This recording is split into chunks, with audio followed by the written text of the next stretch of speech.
สบายดีพี่น้องเอ้ยกลับมาแต่บ้านใหม่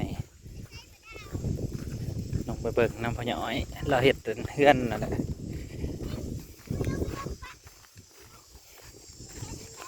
แล้วล่ะเรียบร้อยเราจะตัดสังกะสีออกจักหน้อยแอมแล้วว่าทั้งคนสะอาด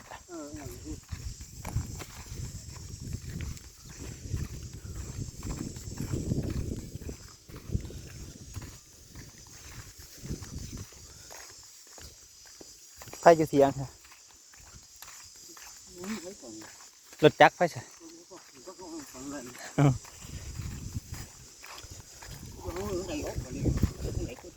อ้าวได้ไก่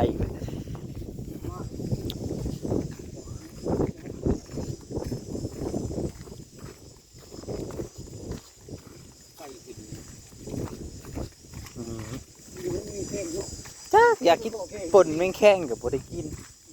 มาข้อก็จะบ่มีอยู่ปีนี้แต่เก่ามันก็เป็นดอกเต็มแล้วฝนก็จะขึ้นสิปานพอปานนั้น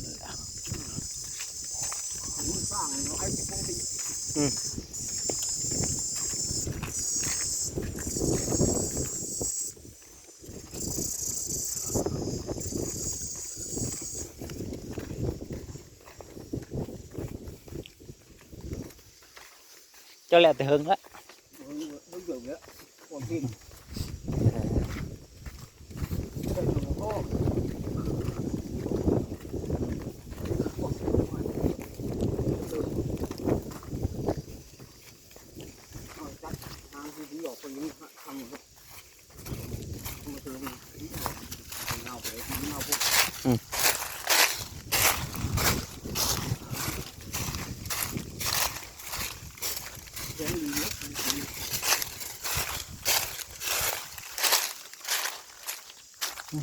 ได้แล้วทำเนียโอเคแล้ว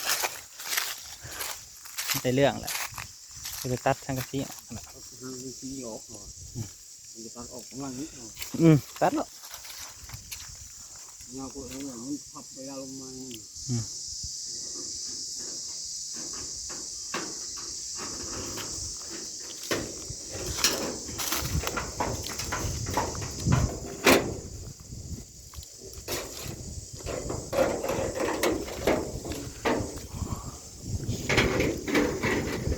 บนนี้ก็เป็นกองพรพี่น้องกองพรนั่นแหละแต่ว่าเผาเครื่องเผายังนั่นแหละ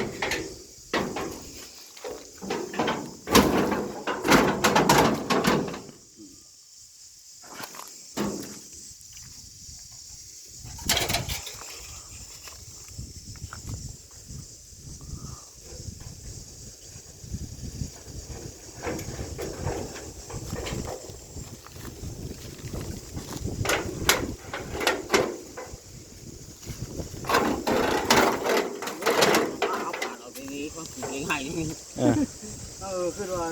ค่อยมี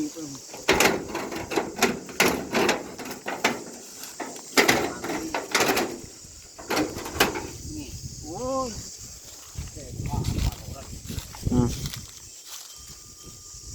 ไว้คนนี้ทีมันก็ทำอัดดีเลยงั้นผมตัดนี่เขาเรียกว่าตัดเข้าไป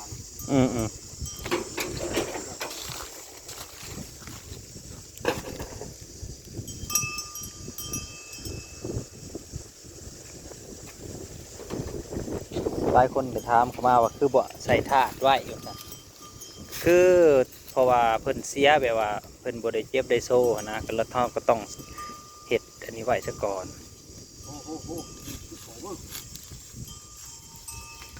ตามความเสื่อของภัยของแต่ละท้องถิ่นนั่นแหละ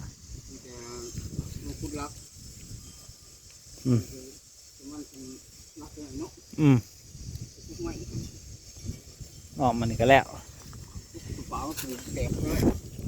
มีอยู่ต้นจำปา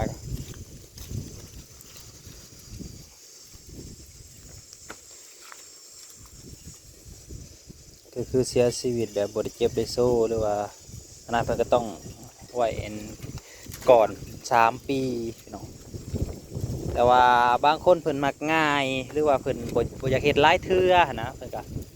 แจกเขาเลยก็เฮ็ดหลาย ค คือที่ว่าแล้วบางคนย่างไปซื้อล่มแล้วก็เสียชีวิตเลยนี่เพิ่นก็แบบว่าเอาไว้แบบนี้แหละเนี่ยหลายคนก็ถามกันเข้ามาก็ใส่ถาดไว้ใส่ถาดไว้ก็ตามนี่แหละยังใส่บ่ได้ยังบ่ฮอดเวลาพี่น้อง กองแต่พี่จะป้องคน แมนเป็นพาเหตุเฮาก็บ่อยากลื่นเพราะว่าอันใดที่เพิ่นพาเหตุเฮาก็ต้องเหตุน้ำเพิ่นนั่นแหละวันนี้ก็ได้ล้างใหญ่แล้ววันนี้มันคงอยู่ดอกวันนี้ต้นนั้นโอ้ยบ่ฮอดปีดอกจะได้กันล่มแท้ๆแหละ เนี่ยเขาใจว่าที่ว่าอยู่คนนั้น เออ เอาไว้ตัวข้าวมาวางไว้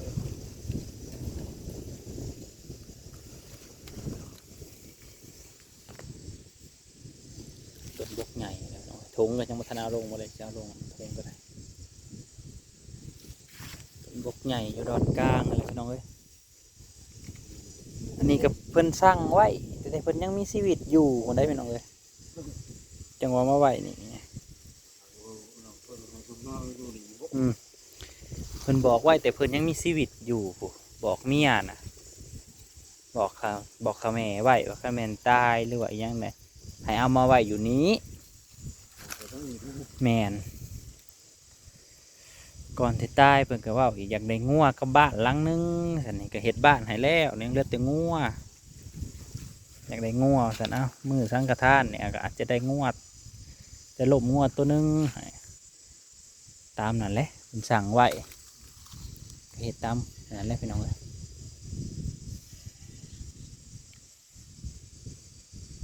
คือว่าวันนี้ก็แข็งแรงแล้วแหละ3 ปีนี่สบาย แต่เรามาเห็นโอ้ย3 ปีจอด1 ปีอยู่บ่นี่ง่ายเลยวันนี้เช้าไม่แก่น ก็เห็นนั่นอยู่พี่ได้อีกคนก็ดี อ่า ได้ไปตอนนั้นแล้ว ไป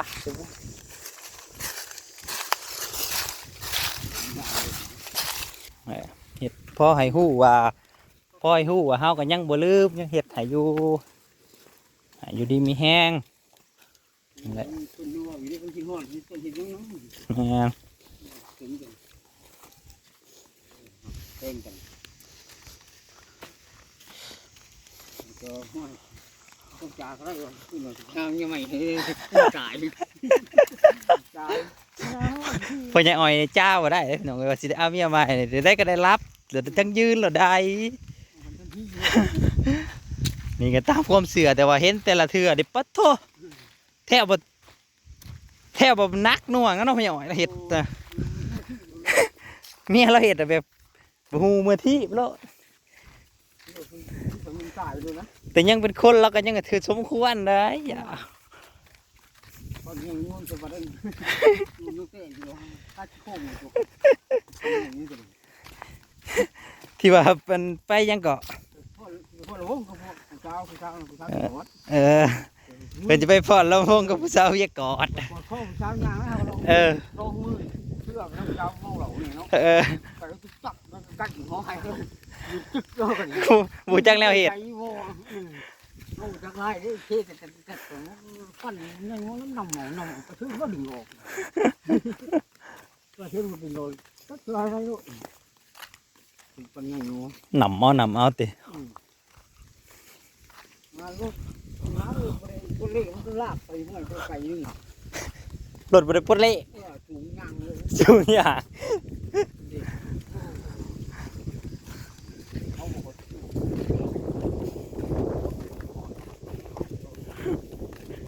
โหดเกิน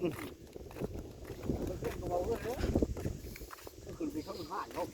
อืม คือเขามีใครเป็นแต่เขาลงเลยได้เดียวจะได้เขาลงเป็นนิดเดียวแล้วเราเดี๋ยวไปเงา นั่นแหละพี่น้องเอ้ยแล้วแหละกะยังอยู่จัดเตรียมงานมืองานก็จะเป็นมือวันที่4พี่น้องตอนสังฆทานตอนเพลสังฆทานตอนเพลวันที่4สังฆทานตอนเพลวันศุกร์สิฮอดนี่ล่ะ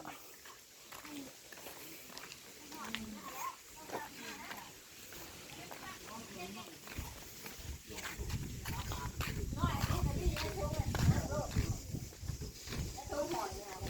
เขาเจทรายเขาเจดำมาเล่นน้ำให้หน่อย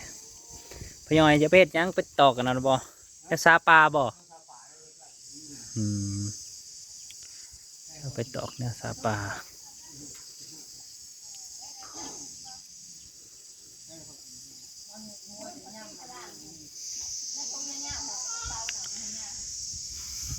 โอ้ทงยาวๆทงขาวๆได้พยอย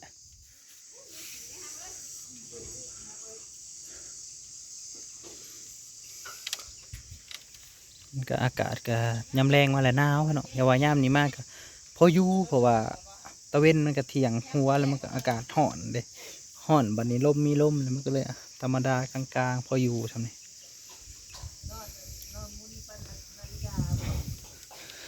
ขอบคุณพี่น้องอะไรที่เข้ามารับชมเนาะขอบคุณบัตรทุกคนแล้วก็ขอบคุณทุกๆคำถามแต่ว่าให้ฟังพี่น้องฮิตของประเพณีไป